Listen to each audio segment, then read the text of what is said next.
Il y aura dans le Rhum Club Tahiti, c'est Kevin. Aujourd'hui, nous allons découvrir ce rhum de la Jamaïque. Il s'agit d'un rhum jamaïcain distillé chez Worthy Park. C'est une des distilleries mythiques de l'île de la Jamaïque. Il faut savoir qu'il y a Worthy Park, il y a aussi la distillerie Hamden, ensuite il y a Clarendon Monymusk, et puis il y a aussi Long Pond, et enfin Appleton Estate, Appleton Estate qui distille aussi les rhums de Captain Morgan. Voilà. Donc aujourd'hui, on est sur un Worthy Park embouteillé par Rum Nation, l'embouteilleur indépendant Rum Nation. Ce rhum a 5 ans d'âge, en tout et pour tout. Il titre 50 degrés, voilà, 50 degrés. Comme on peut le voir ici, sur l'étiquette. 50 degrés. 5 ans d'âge en fût de Bourbon. Enfin, normalement, c'est d'abord un vieillissement en fût de Bourbon pendant 3 ans et demi. Et puis ensuite, les 1 an et demi restants, le rhum est passé en fût de Sherry Oloroso. Les fûts d'Oloroso, vin doux d'Andalousie en Espagne. Et ensuite, à la fin, une petite partie du rhum est passée en fût de Pedro Jiménez. Pedro Jiménez qui est un vin aussi hispanique mais plus sucré que l'Oloroso. Et puis après, le tout est assemblé pour donner ce rhum qui a un total de 5 ans d'âge.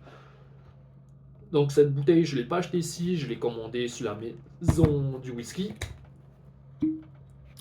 Voilà, sans plus d'aller, on verse ça dans le verre. Donc pour un rhum jamaïcain, 5 ans d'âge, ça fait relativement jeune. Souvent les rhums jamaïcains, ils commencent à être plus complexes et mieux quand ils ont au moins 8 ans d'âge. Après 10 ans, ça commence à être très bien, 10 ans à 12 ans. Puis après au-delà, ça commence à coûter quand même très cher quand on dépasse les 12 ans. 15 ans d'âge, voilà, ça fait très cher quoi. Là, on est sur un 5 ans, donc ça permet de découvrir les rhums jamaïcains de manière plus douce, on va dire. On n'est pas non plus dans quelque chose de très puissant en termes d'ester, c'est-à-dire pétrole, solvant, etc. Là, on est sur un. Parce que surtout, quand les rhums jamaïcains commencent à être vieux, il y a des notes d'hydrocarbures qui commencent à être fortes. Là, on est sur quelque chose de plus jeune, plus accessible, on va dire, au palais. Et puis avec le passage en fût de Bourbon, plus passage en fût de Oloroso et Pedro Jiménez, ça permet d'harmoniser un peu plus les choses et de dompter le rhum jamaïcain, quoi.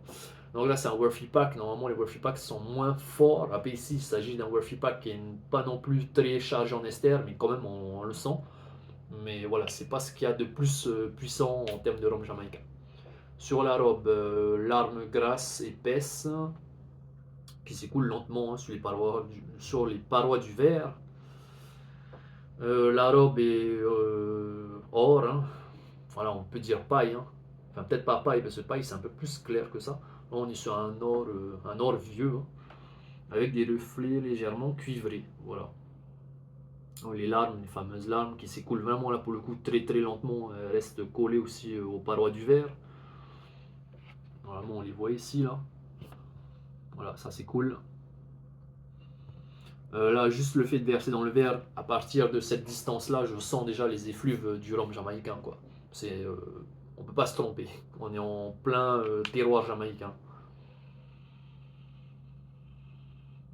La banane, tout de suite au nez, la banane, avec un peu d'ananas, voilà, rôti, un peu cuit. Mais c'est plus l'aspect banane qui va ressortir.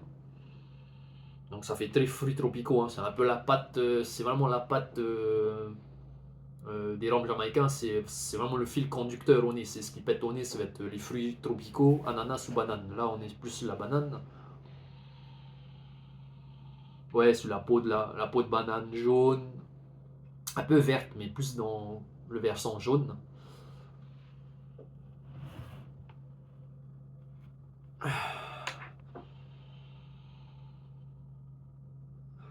Ouais, ça sent très bon. On est vraiment sur les fruits tropicaux en fait, à fond, avec un léger côté solvant, un peu verni, voilà, un peu sur le bois verni quoi. On a ce boisé très jeune qui n'est pas non plus très fort. On va dire que c'est agréable, parce que quand c'est trop boisé, des fois ça peut déranger certaines personnes. Là, on est sur un bois qui est verni. tout ce qui est encaustique, vernis, un peu vernis à ongles, mais pas non plus très fort pour ce rhum là, parce que j'ai un rhum jamaïcain blanc, donc il n'est pas du tout passé en fût, il est blanc tel quel, à 63 degrés. C'est le vernis, le solvant qui ressort, quoi, le vernis à ongles. Là, on est sur un boisé, c'est gourmand, on est sur des fruits tropicaux avec un aspect vernis, un peu de fruits à coque. Ensuite, on a des notes un peu basalmiques. Voilà, c'est un peu acide, vous voyez, c'est un peu acide au nez. Des notes basalmiques, quoi. On n'est pas non plus sur le vinaigre basalmique, hein, mais c'est des notes comme ça qui pètent au nez, c'est acide, donc ça donne du peps et de la fraîcheur. Qui, qui pourrait aussi euh, faire penser à certains agrumes, cette acidité-là, sur les agrumes. Là, on est un peu sur l'orange amer, un peu comme le Manutea en fût d'Oloroso. C'est légèrement médicinal, hein, c'est ce qui ressort aussi chez les rhums jamaïcains, sur l'aspect médicinal, tout ce qui est végétal, médicinal, un peu le camphre. Mais là, on n'est pas non plus on n'est pas sur le camphre, hein, on est sur quelque chose de médicinal. Je ne saurais pas vous dire quoi exactement. Donc, ce qu'il faut retenir, c'est banane. Donc, fruits tropicaux en fait, de jaune, euh, avec des notes basalmiques, médicinales, un aspect frais en fait, hein, peps avec du peps, l'agrume, orange amer quoi. Des fruits à coque caramélisés, on est un peu sur des fruits à coque torréfiés, mais sur lesquels on aurait fait couler du caramel quoi. C'est légèrement beurré, enfin je sais pas comment on peut dire ça, mais on dit que c'est beurré aussi. Mais oui, les fruits à coque qui sont là, ça c'est sûr. Notamment dû au fait que ces patients fut pendant quand même 1 an et demi, hein, c'est pas rien, on fut d'Oloroso. Donc si vous vous rappelez bien de la dégustation du Manutea VSOP en fût d'Oloroso, l'Oloroso va porter des notes de noix grillées, d'orange amer notamment. Donc c'est pour ça que je sens l'orange amer ici et puis des fruits à coque grillés. Mais avec ce caramel quoi, qui vient donner de la gourmandise. Là on est que sur le nez, hein, ça, c'est très expressif, ça sent super bon. La banane elle est là. Là, ça commence à partir un peu sur l'ananas cuit, caramélisé. Il y a un aspect un peu métallique.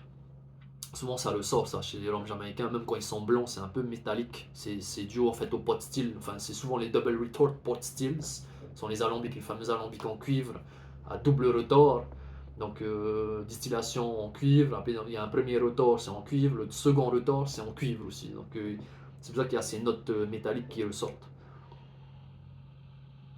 Cuivré, hein. En fait, on va parler de notes métalliques finalement cuivrées. Ouais, il y a beaucoup de choses, c'est vraiment top. On va passer à la bouche.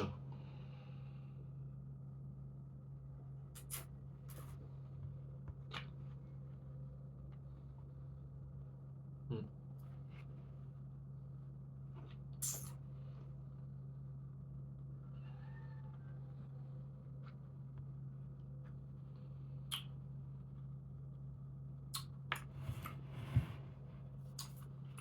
Ouais, l'attaque est douce. 50 degrés, ouais, ça va. Pas du tout, pas du tout vive, l'attaque, elle est douce. Elle se fait vraiment sur. Là, c'est clair et net, on est sur un rhum jamaïcain.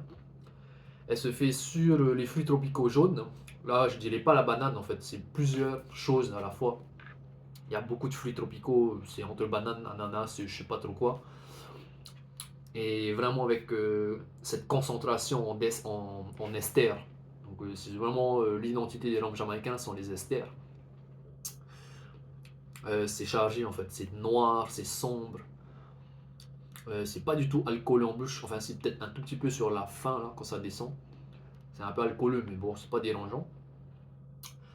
Les esters, voilà, c'est empyromatique, c'est un peu fumé, c'est métallique, c'est sombre, finalement on peut sur le chocolat noir à l'orange. On a aussi ces notes d'orange amère, mais c'est au chocolat noir, voilà. Ouais, voilà, fumé, donc empyromatique. En fait, c'est sur le cacao, quoi, hein, chocolat noir, l'orange amère, un aspect médicinal, quoi, comme si c'était une potion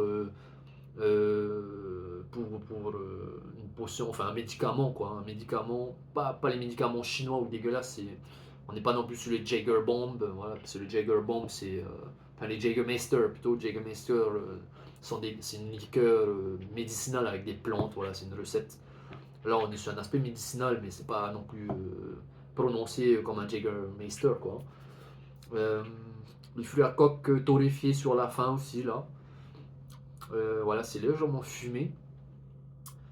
C'est souvent ce qui ressort hein, dans les distillations en alambic en cuivre, surtout en plus là c'est en du double retort pot stills.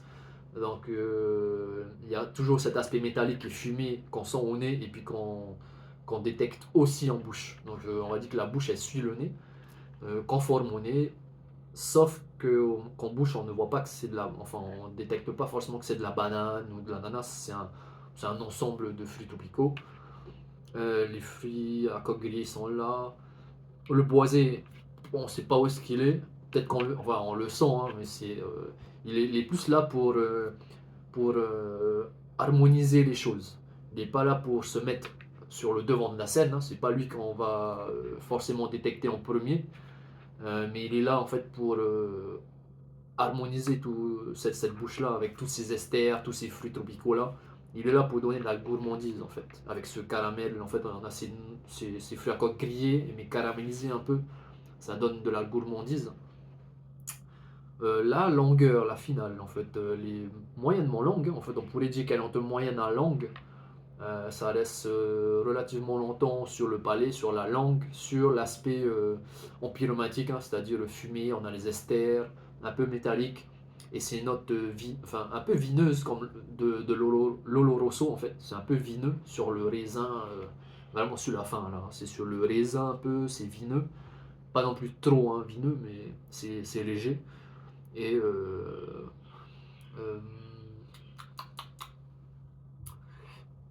une note de foin, là, en faisant ça, en, rétro, en rétro-olfaction, en inspirant et puis en expirant par le nez. On a une note de foin, enfin c'est végétal un peu, végétal, ouais. Voilà. En fait, pour le prix, c'est un bon rapport qualité-prix. Je sais plus combien je l'ai payé. Bon, après, de toute façon, à chaque fois qu'on commande une bouteille sur internet et qu'on la fait revenir sur Tahiti, ça coûte une blinde. Hein. Il faut forcément rajouter 6000 francs à votre commande. Voilà. Mais sinon, c'est un bon rapport qualité-prix pour moi. Hein. Après, c'est qu'en France, ça coûte que dalle. Hein. Après, je pense que s'il avait au moins 7 ans, s'il avait 7 ans d'âge, ça aurait pu être mieux. Encore peut-être 6 ans ou 7 ans. 7 ans, ça aurait été mieux. 5 ans, ça reste jeune quand même pour un rhum jamaïcain. Mais voilà, comme on dit, c'est une bonne entrée pour découvrir les rhums jamaïcains. Quoi. Là, c'est sûr qu'on est sur du Worthy Park. Parce que si c'était du Hamden ou du Long Pond, ça serait plus chargé, je pense. Après, ça dépend des marques. Parce que chaque distillerie jamaïcaine a des recettes qu'on appelle les marks. J'ai déjà fait une vidéo sur les rhums jamaïcains sur ma chaîne YouTube dédiée au Rhum Club Tahiti pour expliquer un peu les rhums jamaïcains qu'on pourrait comparer au whisky tourbé. Hein. Tout ce qui est whisky tourbé, c'est un peu la même chose, c'est les mêmes principes en termes de en termes de mesure d'ester chez les rhums jamaïcains, enfin les rhums en général, on va parler des esters, etc., les congénères. Et puis dans le whisky tourbé, on va mesurer la tourbe, en fait, tout ce qui est fumée tourbe en phénol, les ppm en fait. Voilà, c'était tout pour moi. Si vous avez envie d'en savoir plus sur les rhums jamaïcains, n'hésitez pas à regarder, à chercher rhum jamaïcain, masterclass rhum jamaïcain sur ma chaîne, vous allez voir. Voilà, c'est tout pour moi. Prochaine dégustation, on verra. Je ne sais pas encore ce que je vais goûter. Et puis voilà, à très bientôt. Ciao.